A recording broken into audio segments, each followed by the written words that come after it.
चंपक बाल कहानी। प्रतापनगर एक बहुत ही संपन्न राज्य था। वहां के राजा बहुत ही प्रतापी थे और प्रजा का पूरा ख्याल रखते थे। राजा ने पूरे जीवन प्रजा की मन से सेवा की थी, लेकिन अब वह बूढ़े हो चले थे तो मन में बड़ी दुविधा थी कि उनके बाद राज्य को कौन चलाएगा। राजा साहब के 3 बेटे थे। अब तीनों ने एक ही गुरु और एक ही विद्यालय से शिक्षा ली थी, लेकिन राजा ये निर्णय नहीं कर पा रहे थे कि कौन राज्य के लिए सबसे अच्छा उत्तराधिकारी है। अब राजा ने तीनों बेटों की परीक्षा लेने की सोची। एक दिन राजा ने सुबह सुबह सभी पुत्रों को बुलाया और उन सबको एक एक बोरी गेहूं देते हुए कहा कि मैं और तुम्हारी माता तीर्थ यात्रा पर जा रहे हैं। हमें वापस आने में 1 वर्ष से भी ज्यादा लग सकता है। तुम तीनों की ये जिम्मेदारी है कि अपने हिस्से के गेहूं को संभाल के रखना, और जब मैं वापस लौटूं तो तुमको ये गेहूं की बोरी वापस लौटानी है। ऐसा कहकर राजा और रानी तीर्थ यात्रा पर चल दिए। सबसे बड़े बेटे से सोचा, ये गेहूं की बोरी पिताजी को वापस लौटानी है तो इसे मैं तिजोरी में बंद कर देता हूँ। जब पिताजी आएंगे तो वापस दे दूंगा। यही सोचकर उसने गेहूं की बोरी तिजोरी में रखवा दी ताकि एक दाना भी इधर उधर ना हो।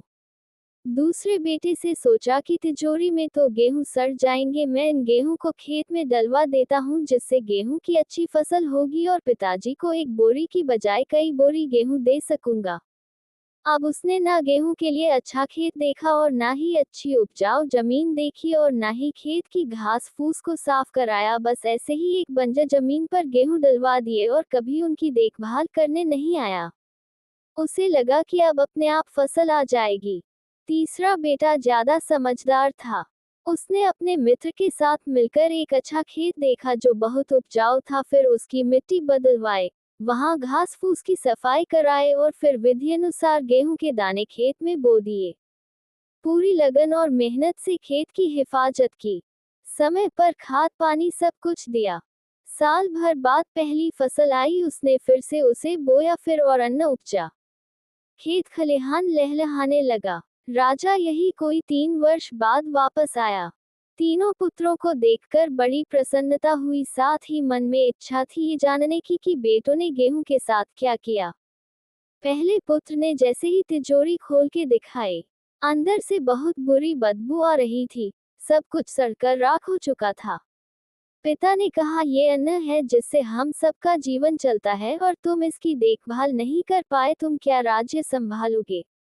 अब दूसरा बेटा पिता को उस जगह पर ले गया जहां उसने गेहूं को डलवाया था।